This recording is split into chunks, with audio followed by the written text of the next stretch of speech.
প্রশ্নটা হলো শরীয়তের, প্রশ্নটা হলো ইসলামের, প্রশ্নটা হলো ফতোয়ার, প্রশ্নটা হলো সারা বিশ্বের হক ও বাতিলের। হক আর বাতিল কখনো এক হয় না। এই দাবি আওয়ামী সরকারের আমলে করতে পারি নাই, আমাদেরকে চাপ দিয়ে প্রেশার দিয়ে আমাদেরকে বাধ্য করা হয়েছে তাদের সাথে যৌথভাবে প্রথম পর্ব দ্বিতীয় পর্ব নাম দিয়ে ইস্তেমা করার। আমরা এটা আর করবো না। জোর হয়েছে, মাথা ভাঙছে, আহত হয়েছে, সাথে আনুন আর আমাদেরকে বলবেন, আমরা আপনাদেরকে এখন এইখানে নাম ও নম্বর দিব, আপনারা এখানেও দেখতে পাচ্ছেন, তাদের কাছে গিয়েও দেখতে পাবেন। আমাদের আহত সাথীদের সংখ্যা হাজারের উপরে এখনো আপনি পাবেন। 2018 সালের 2রা ডিসেম্বর হামলার পরের দিন আমাদের একটা সংবাদ সম্মেলন হয়েছিল, যেখানে আমাদের দাওয়াত ও তবলিগের মুরব্বী এবং ওলামা মাশায়েখ ছিলেন। সেখানে আমার যতদূর মনে পড়ে একজন সাংবাদিক হোজাইফা নামে, তার নাম ছিল হোজাইফা, সে মাওলানা জুবাইর সাহেবকে প্রশ্ন করছে যে আপনারা এই বিভক্তি না করে একসাথে কাজ করতে পারেন কিনা। তখন মাওলানা জুবাইর সাহেব যে উত্তরটা দিয়েছিলেন, আমি আপনাদেরকে সেই উত্তরটা দিচ্ছি। উনি উত্তর দিয়েছিলেন, উনি একটা রেফারেন্স দিলেন যে আমাকে স্বরাষ্ট্রমন্ত্রী এ কথা বলছেন, যদি এক হয়ে কাজ করা যায় কিনা। তখন মাওলানা জুবাইর সাহেব স্বরাষ্ট্রমন্ত্রীকে, তৎকালীন স্বরাষ্ট্রমন্ত্রীকে বললেন যে আচ্ছা, আপনি কি বলেন যে আমি এই একজন ব্যক্তি অথবা একটা দলের সাথে আপোষ করার জন্য শরীয়তের হুকুম জলাঞ্জলি দিব? তো তিনি বললেন, অ্যাজ এ মুসলিম আমি তো এটা বলতে পারি না। মাওলানা জুবাইর সাহেব বললেন, এটাই আমাদের দ্বন্দ্ব, যে তাকে আমরা যদি ব্যক্তি স্বার্থ হতো, আমার কোনো জমি, আমার কোনো জায়গা, আমার কোনো পদবি, আমার কোনো স্বার্থ, আমি জলাঞ্জলি দিয়ে দেব সেটা। কিন্তু প্রশ্নটা হলো শরীয়তের, প্রশ্নটা হলো ইসলামের, প্রশ্নটা হলো ফতোয়ার, প্রশ্নটা হলো সারা বিশ্বের হক ও বাতিলের। হক আর বাতিল কখনো এক হয় না।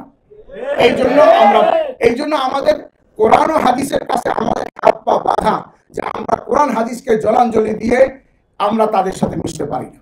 এটার সমাধান বিশ্ববরেণ্য আলেম পাকিস্তানের হযরত মাওলানা মুফতি তকি উসমানী সাহেব বলছেন, মাওলানা সাদ সাহেব যদি 3টা কাজ করেন, এক, তার বক্তব্যগুলোকে বিনা শর্তে উনি যদি প্রত্যাখ্যান করেন, আর যে সকল মুরব্বীরা তাকে ছেড়ে চলে গেছেন তাদেরকে আবার তিনি কাছে টেনে নেন, আর আরেকটা হলো বাংলাদেশের তবলিগের সাথীরা বাংলাদেশের ওলামা ইকরামকে মেনে নেন। আর তিনি মাওলানা সাদ সাহেব যদি দারুল দেওবন্দের কাছে আপোষ করে নেন, তাহলে উনি আমাদের বাংলাদেশে রুজু, যেটাকে বলে, ওনার বক্তব্য প্রত্যাখ্যান করে দেওবন্দের সাথে আপোষ করে নেন, তাহলে আমরা এখানে যারা বসা আছি, আমি ওনাদের থেকে আগ বেড়ে বলছি, অন্ততপক্ষে আমি তৈরি আছি যে আমি আমার মাথার পাগড়ি সম্মানার্থে মাওলানা সাদ সাহেবের পায়ের নিচে বিছিয়ে দিব।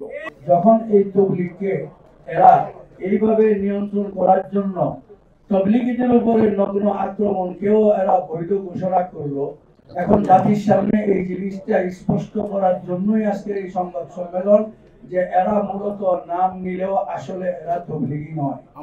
এই জন্যই আমাদের দাবি যে কাকরাইলের মসজিদ, টঙ্গীর ইস্তেমার মাঠ, মূল ধারায় যারা সত্যিকার অস্ত্রে মানুষের হৃদায়তের কাজ করে, তাদের জন্যই পরিষ্কার করে দেওয়া হোক। এই সমস্ত সন্ত্রাসী তবলিগের নামে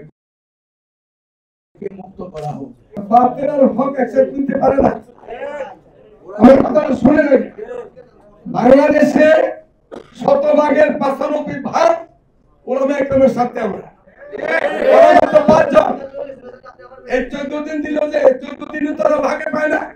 আমরা ভাগ করেন কতদিন, কয়দিন পাইতে পারে? ওরা তো 5 বছর পরে একদিনে ভাগ পাবে, আরে ভাগ তো ওরা পাইতে পারে না। আর ওরা সন্ত্রাসী করছে, ওরা মারছে, আমরা তোমার দেশে কাউকে আইসাতে মরে যেটা কি করবো আমরা? সুতরাং ওরা ভাগ পেতে পারে না। জালিম সরকার, খনি সরকার ওদেরকে দিয়ে লেখা ভাগ দিচ্ছে,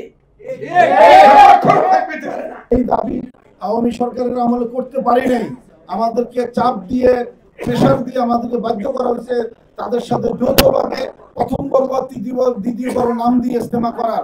আমরা এটা আর করবো না। কিন্তু এবারও আমাদেরকে বলা হলো যে এইবারের জন্য করেন, সেই হিসাবে আমরা এপ্রিল পর্যন্ত একটা সময় দিচ্ছি, যে এপ্রিলের পরে আমরা আর এই সমস্যা আমরা আর ঝুলে রাখবো না। আমাদের স্থায়ী একটা সমাধান এপ্রিল মাসে অবশ্যই করতে হবে। আমরা চাই জনগণের এই সরকার বিচার বিভাগীয় তদন্ত কমিশনের মাধ্যমে অতি সংক্ষিপ্ত সময়ের মধ্যে 1 ডিসেম্বর 2018 এর টঙ্গী ইজতেমা ময়দানে সাতপন্থীদের নৃশংস হামলা ও হতাহতের ঘটনার তদন্ত সম্পন্ন করবেন, অপরাধীদের শনাক্ত করবেন এবং ন্যায় বিচার নিশ্চিত করবেন।